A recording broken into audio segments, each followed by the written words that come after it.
We'll start with a core idea. So good taste is not innate. You're not born with it. It's something that can be trained, like any other skill. Just like learning Blender or Cinema 4D or Houdini, your eye needs to be trained as well in parallel. So I would argue that actually it's better to have your eye more trained than your hands or technical skill on your favorite software, because then you will be able to correctly judge and critique your work and realize if it's good enough or not, and that will allow you to progress faster. This reminds me of an old video titled "The Gap" that describes this exact thing we're talking about. I recommend you pause this video and watch it right now. I will put the link below. So it's this one here. To get back to the core idea, your visual judgment improves with what you consume. So if your feed is filled with average 3D work, your eye adapts to that level. So you have to curate your inputs. The idea is to follow studios and designers that consistently produce excellent work. And the way we're going to do that practically is by these two methods. So first there is Stash, which is a 3D digital magazine that curates studio work. And they offer a trial of 7 days, and 7 days is more than enough. So the idea is that we will be subscribing on their website here. So I will also put the link as well, or you can go to stashmedia.tv/new trial. We just provide an email and a password. They don't ask for a credit card or anything. They'll give you a 7-day free trial. And once you have that, you will have access. Here you can just go to click on permanent collection. So here they divide their website depending on the, first of all, they have issues every 2 months. So they include a lot of work for every issue. You can see there's a lot of work of different types. So 3D, 2D, sometimes some work from movie sequences and whatnot. And you usually have some information about the client, agency, the websites as well. Sometimes they also include socials. They even have game trailers. There's something I just noticed earlier. If we go to, where is it here, titles. So these are for TV shows and movies. And this is a TV show. You can literally see here it's made with Blender. This title sequence here. Quite nice actually. But what interests us most is, if we go to motion design, there's this one here, 3D styles. Or if you go all the way down here, and then there's one called, genre. Here you click view all until you find this one. 3D style. And here you will have a lot of, 612 videos. So there's a lot of stuff to go through. And the idea is that once you, I don't know, for instance, let's go for this one. You will see the motion piece, as well as some still frames you can save. I will talk in a future tip. I will talk about how to save notes and images to get inspiration later on. And the idea is to try to find the socials for this studio, for example. If I go to their website, you can see this is like top level work. This is studio work. It's not your regular Instagram work. So they usually also have here, you can see they have a Behance page as well as an Instagram page. So you literally just follow them on Instagram, and that way with time you will be curating your Instagram feed.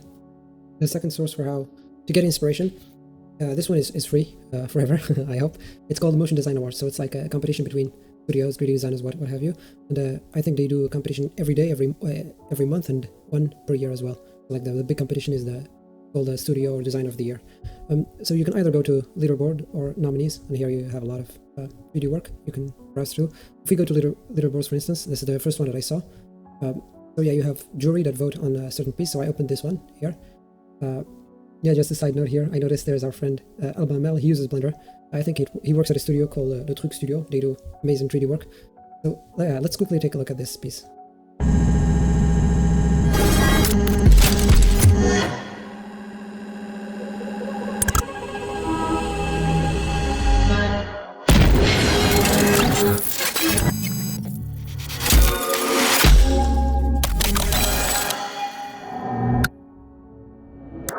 So you can notice that if you keep seeing work with this quality, at some point you're probably going to get better. You have to, right?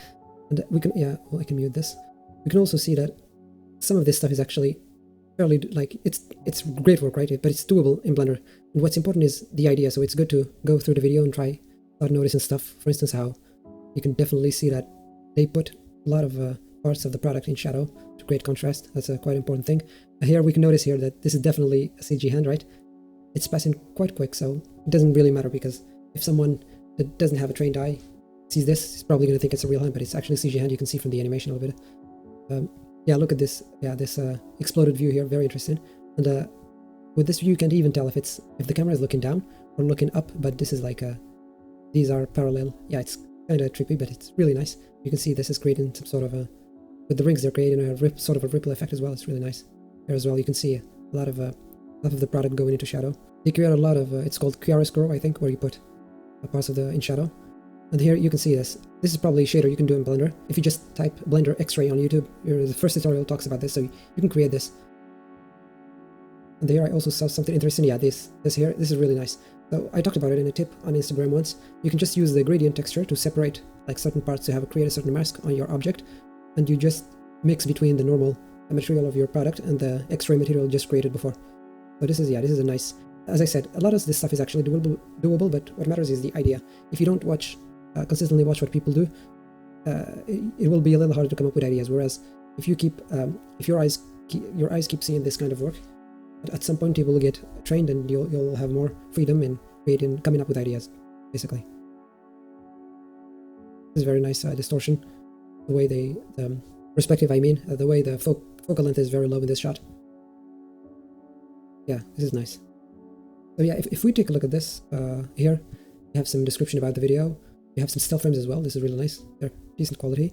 And if we go, hold on, I wanted to show you here. We have the descriptions of who created this piece.